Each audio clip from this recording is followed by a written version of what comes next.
right, I'm going to show you how I would go about beginning my radial design color wheel if I were at home and using color pencil, watercolor, or oil pastel. So the first thing is I do want to make sure my whole design is drawn out, and obviously I don't have that. But I am going to just kind of work on this half of the color wheel right now. What I did to transfer, since it's the same slice, I just used a piece of paper and I traced it on the front, and then I flipped it and traced it. The other thing I could do is I could put it underneath and trace it. Sometimes though, when I trace and copy it like that, the lines don't always show through. So I will want to make sure my lines are visible. Now, this next step is just a matter of personal preference. If you are working at home, your lines are a lot smaller. This is a 9" by 9". If you are going to be doing watercolor or color pencil, I recommend that you outline the spaces first. So if I'm going to do watercolor, I could use my Sharpie. I think my Sharpie might be a little too thick. I'm going to use a color pencil. So when I go over my lines, now this is optional. You can definitely do this without outlining, and you would, I can show you in a minute how that would happen.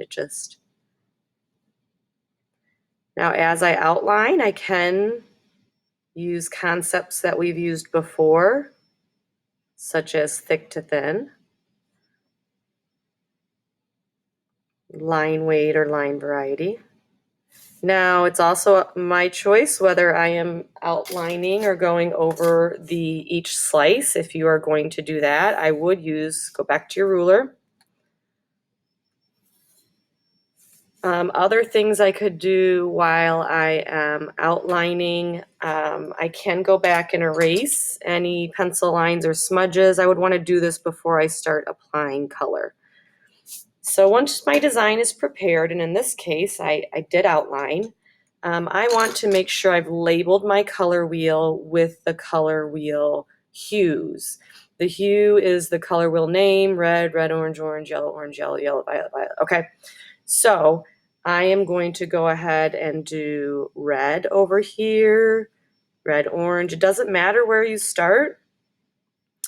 Orange, yellow, orange, yellow. That's just for me. At the end, if you want to end up erasing that, you can. So now I'm going to start applying my media. If I'm using watercolor, I'm going to need a really tiny brush. These are small spaces, so if it comes to a nice point, that might be okay. But otherwise, you might find this better to do in color pencil. And now that I'm looking at this, I did offer oil pastel, and you can certainly do it with oil pastel. I just think that it's going to be pretty difficult to get in those tiny spaces with oil pastel. All right, so in each space here, or slice, I need at least 7 different spaces to color inside of. The reason is I'm going to have 7 different versions, in this case, of red. So the different versions, let's say red is my hue. I'm going to have a spot that is just the pure hue. Then I'm going to have a tint of red. I'm going to have a different tint of red. I'm going to have a shade of red. I'm going to have another shade of red.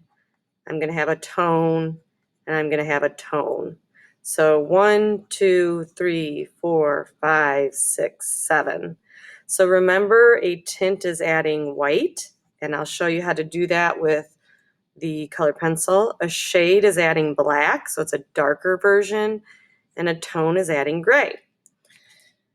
All right, so the first thing you're going to want to do is you're going to want to find one of these spaces that you just color in the pure hue. So if this is watercolor, you are taking a fair amount of paint. And in the color pencil, I am just using pure red. And I am going to take a couple layers to build this up.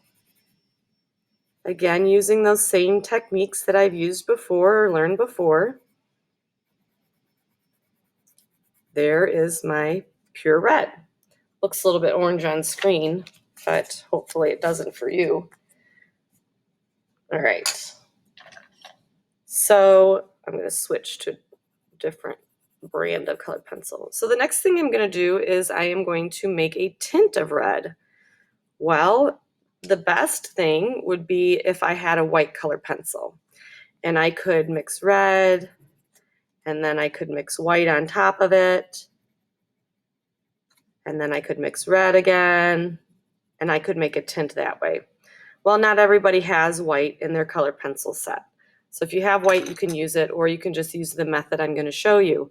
A tint, if I have white with colored pencil, is just to do a lighter layer of my pure hue. So when I apply a lighter layer, I am allowing the white of the paper to mix in and make a tint. So far I just have solid flat values. If you want to do transitions, you can. So the next thing I'm going to do is I'm going to make another tint of red. So this other tint of red should be noticeably lighter or darker than my first tint. I don't want them to be exactly the same. I want to make two different types of tints. So this, I am easing up on my pressure even more to shade in this area.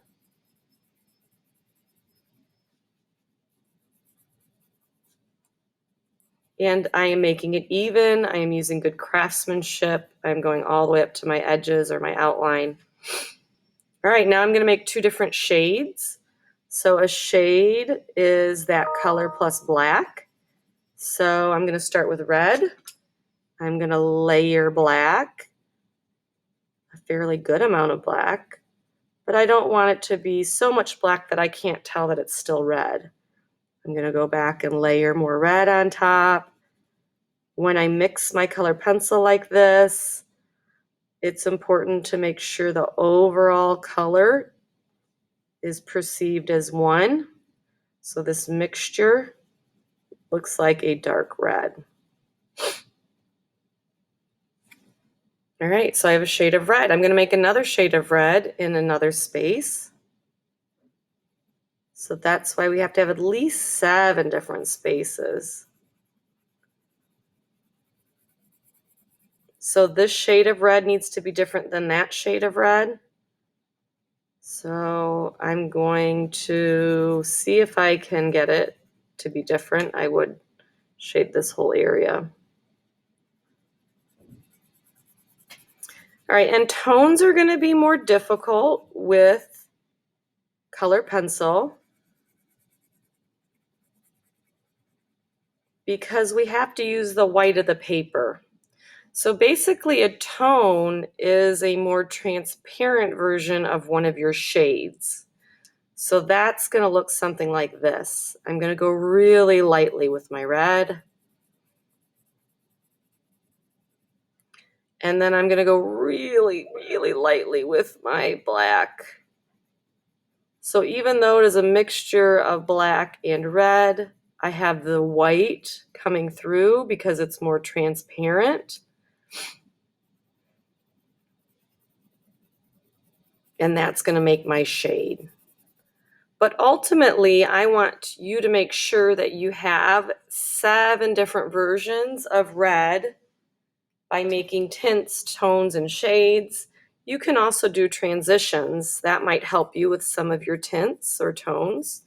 So a transition would be where I'm fading out from one color to another. And as I'm placing these values next to each other, I want you to keep in mind contrast.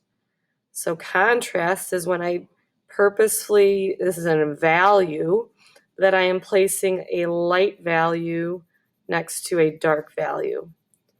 So right here, even though this is a tint of red and this is a tone of red, they are about the same value.